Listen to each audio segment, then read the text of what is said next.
for the very first time on TooLITMafia, we have our very first artist with our very first interview. I'm not even going to get you to say your name. I'm just going to start off with the first question. We're going to start off with an icebreaker question, all right? So, who is the best rapper out right now to you? To me, yeah, I don't listen to rap. I don't listen to rappers. Nothing to do with rap music. Actually listen to nothing but classical music. Country, Taylor Swift, Hoobastank. I listen to a little bit of R&B, but no rap. None at all.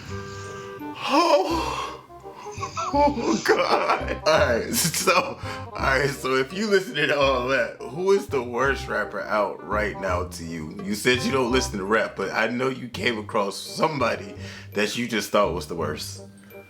The worst rapper right now, possibly, probably Jay-Z and Eminem, for sure. This dude is trouble, yo.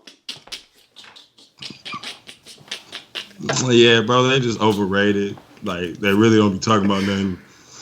I mean, seriously, where are those guys? Why can't you say this with a straight face, bro? Probably Eminem. Eminem's the worst rapper of all. For sure. Yo, for the very first time on TooLITMafia, we got our very first artist, bro. Bird right here on TooLITMafia. Hey, oh my goodness, bro. How you doing today, dog? Good, bro. Salute.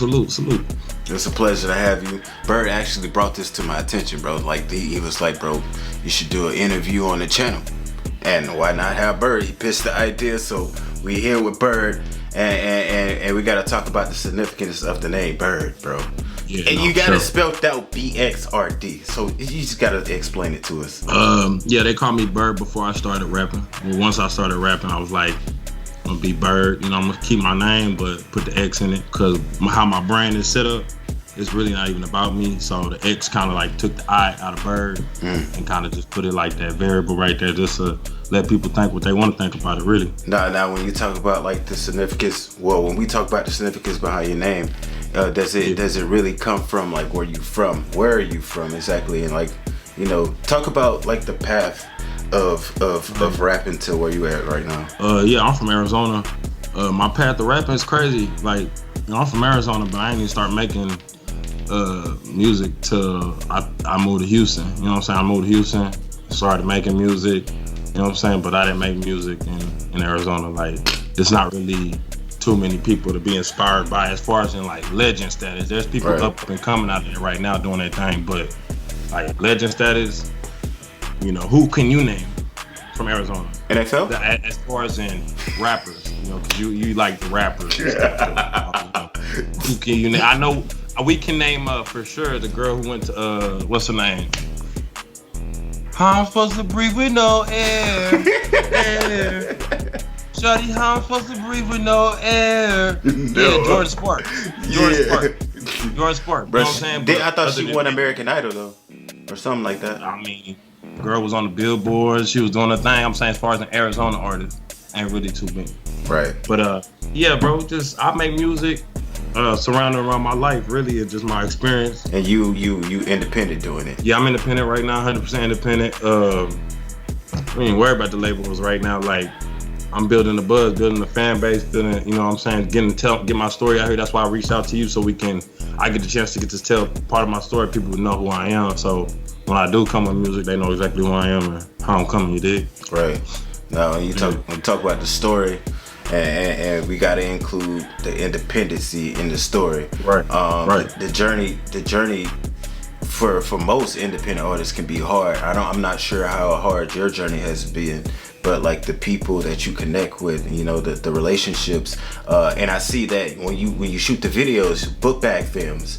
You do a lot with book bag films, and like that's just a part of like being independent. So how did you like create these relationships and on this journey of being an independent artist? How hard was it to create these relationships? And really, man, not hard, man. Really, it's about being genuine. And as long as you come in genuine, the right relationship's gonna come your way, and them people gonna see you're genuine. If you got hidden intentions or you just want to use people, it's gonna come out. People gonna see that in your heart. They gonna see it through your actions. They gonna see how you move. So for me, how I move, I just move genuine when I deal with people. I mean, they may do one thing in their career, but we'll talk about a million other things before we talk about that, because, you know what I'm saying, I just try to keep it genuine with people, try to figure out where people from, you know, some way to relate outside of professional, because the professional, that's gonna come, you know what I'm saying? This journey has been, I mean, has it been hard for you? Yeah, for sure. Dealing with finding the right people to have around me, dealing with the wrong people, having to cut people out the circle. Yeah, definitely being independent, you kind of see who was really on your side through the whole rise, through the ups and downs. You see who was on your side for sure. When you go through all of this stuff, being independent, you gotta say to yourself, like, there's gotta be some form of dedication, right? And with any artist, there has to be some form of dedication, and you actually came up with a project called Dedicated. Like, not even one project. You took two. It was like a series. Right. Yeah, for sure. Yeah. Tell us about. I mean, you being dedicated to not even like your craft and like what all the music, your merch, and everything. Right. It's dedication outside of all of that. Talk about like dedication. And dedication. Right. Yeah, that's how I ended up naming my first tape, and then I ended up dropping a part 2 to that. It's called Dedicated 2. But yeah, bro, just realizing that what's the difference? Because when I started, I wanted to know what's the difference between where I'm at right now and the next guy, and why he may take 10 years to get to where he's supposed to go, or why he take 20 years to get to what can I do not to have to take that long? So, or not necessarily not take that long, but to avoid, you know what I'm saying, his pitfalls or they pitfalls, or, you know what I'm saying? So it's more or less like studying that. Just studying. I'm a student in the game, man. Like, from even when everybody clowning 6ix9ine to like they like hating on 6ix9ine, and I get it, but like I was studying 6ix9ine and like how he popped, like what he was doing, who was his fan base, all of that. You know what I'm saying? I'm studying the game. I don't care if I listen to your music or not. I don't care if you Tim McGraw. I'm studying how Tim McGraw move, how Tim McGraw market his music. The whole thought process was just realizing the difference between me and other people, and what it was gonna take was, them people wasn't really dedicated.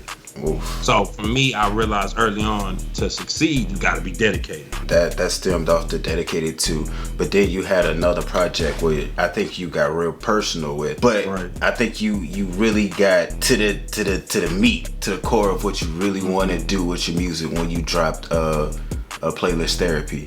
So like, for sure. when we talk about Playlist Therapy and some of the, like, the mental states that you go through as a person, not only you but everybody in general, you try to tap in with your lyrics through those people.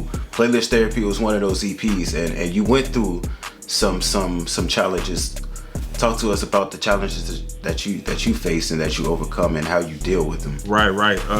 So with Playlist Therapy, that was the first project I dropped, like as a body of work, as an EP. Before that, I had like my mixtape I put out and whatnot. But with Playlist Therapy, is exactly what you said. It was right around the time I'm kind of like figuring out what exactly what I'm making all this music for, because I got a lot of music I ain't released, but and when it came down to really looking at the content of what I was talking about, I put it in perspective to say, hey man, like I'm making a playlist. We in a day and age where playlists is a thing, and everybody love playlists. Right. But what I'm doing is bringing therapy to it. So I just put out Playlist Therapy. 5 out of 6 songs were produced by me off my phone. What? Off my phone. Like, hello? Bro. On the iPhone. Dedicated. Dedication. Right. And then the month I dropped that, or was about to drop that, I picked up the computer and got on FL and started really dabbling into producing for real. But that's my whole process of being dedicated, man. The Playlist Therapy was just at a point where I realized, like, all right, my story and my pain, I'm using this so people, you know what I'm saying, so people can see, like, they not the only one. Right. You could be successful. It don't matter what level you are in life, no matter what your social status is, people deal with this up here and try to maintain and try to figure out ways they can maneuver in this world and stay sane. No matter who you are. When you were making playlist therapy and you went through those mental health issues, I'm sure you went through it as a kid. Right. This is something that doesn't just pop up. I mean, sometimes it can just pop up depending on like the situation that you're in. But like with your situation, that was as a kid. How did you cope? How did you deal with that? Like, you know, growing up to right now, like. Right. A lot of it was, a lot of it I didn't really cope. I mean, I dealt with it until I realized it was an issue. You don't change things until you realize it's an issue. Yeah, right. If you think something's normal or how you handle things, you don't change it. But for me, it's still a struggle, man. Like, it's not nowhere near as it was as a child, because you're a child and you're somewhat feel defenseless, and there's really not anybody you feel like that will value your opinion as a child. Right. So, you know, as I got older, I started dealing with it, started talking about it. Main thing is talking about it to people you trust and not bottling it up, and then practicing loving yourself, like actively caring about yourself, looking at yourself in the mirror, having affirmations when you wake up saying, you know, I'm beautiful, or I'm handsome, or I am enough, or, you know, it's those type of things, you know what I'm saying? That's really what I'm on. So. And I think a lot of people need to really take what you just said and really do it, because you got to strengthen up yourself before anybody else can strengthen you up. You got to be, it's got to come through within yourself, like you said. But you just got to believe it, right? You got to believe it, and that's one thing that a lot of people don't take into consideration, like it will help, but it really will help. Well, we talk about mental health issues and your journey as an independent artist, but we can't just do this interview without some breaking news, though, because it's coming, and it's about to hit him in the face. I don't know what else to say before you drop it on him. But we got breaking news, a new track. You gotta let us know, even the merch, bro. Yeah. Breaking news is a track produced by myself and my homie Slow Life. It's out everywhere, streaming everywhere. About to drop the video, so y'all be prepared for the video. Video about to be insane, crazy. All of that. You dig what I'm saying? Crazy, bro. It's about to be too lit. You feel what I'm saying? Yeah. This is something informal, but it's something catchy though. It's something like that's not just gonna be like slap you in the face type music. It's gonna be something that's catchy and something that you can uplift instead of all of this stuff that you're seeing on the news, right? Right. If I had to put it it's about staying sane in a crazy world and still having fun and turning up and maintaining. That's it. Right. But it's catchy though, you know.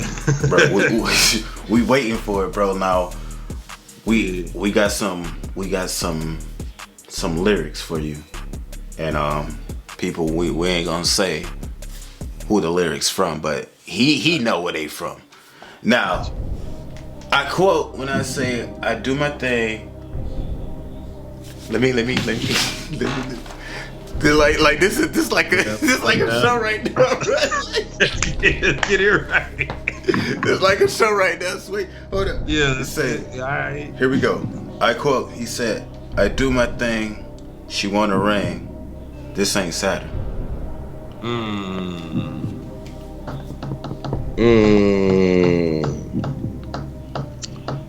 That sounds like Lil Pookie Poo from the 5 Heartbeats. No, I'm playing. I can't think of it. Hold on. Man, I don't know who that is, bro. Bruh, oh my goodness, bro. That sounds like something I said. Low key, it sounds like something I said. It was definitely something you said, Sway. Yeah. It was definitely I thought it was Lil Pookie. Give me my credit back, Lil Pookie. The fuck you do? The fuck? No, bro. All right, so that was off his Going Bad freestyle, which I thought, bro, this dude always comes with metaphors. Like if you don't listen to this guy, you got to get down the description, or if not, go back and watch the reactions, because I've said it like multiple times, like three, and it's about to be 4. 3 times he's been on the channel. Just dude, like the complexity of his lyrics and the way he like structures the metaphors is just crazy, bro. And I want to dissect it like that in the videos, but it's time constraining, bro. You get me, bro. We got another lyric from yourself, truly. All right. But you said, I quote, "I found my heart in the dark. It's time to light it up." Oh yeah, that was right. That's right.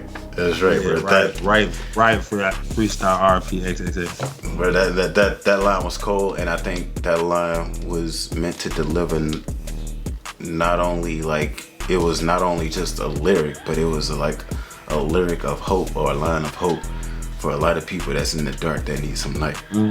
Yeah, no cap, for real. That's crazy. That's crazy. But we got this breaking news, new track coming out. We got my boy Bird right here on TooLITMafia for the very first time with the very first interview. He actually brought this to my attention. So man, I appreciate you for coming through. I appreciate you for bringing this to my attention, because we're gonna do a lot more. I think we're gonna do a lot. For sure. We working, bro. Bro, we definitely gonna have you back, and probably in person next time. I'm with it, bro. Let's have it. Hey, we gonna manifest it right now. Manifest it. Right up, bro. We're gonna turn this thing lit, bro. But we definitely gotta have you back. Especially he got big things he working on. He got big things he working on. I ain't even gonna spoil it. We just gonna end it like that. We got breaking news coming out. Bird right here on TooLITMafia. I appreciate you coming through, dog. All right, appreciate you having me. For real. But y'all know how we get down around here, bro.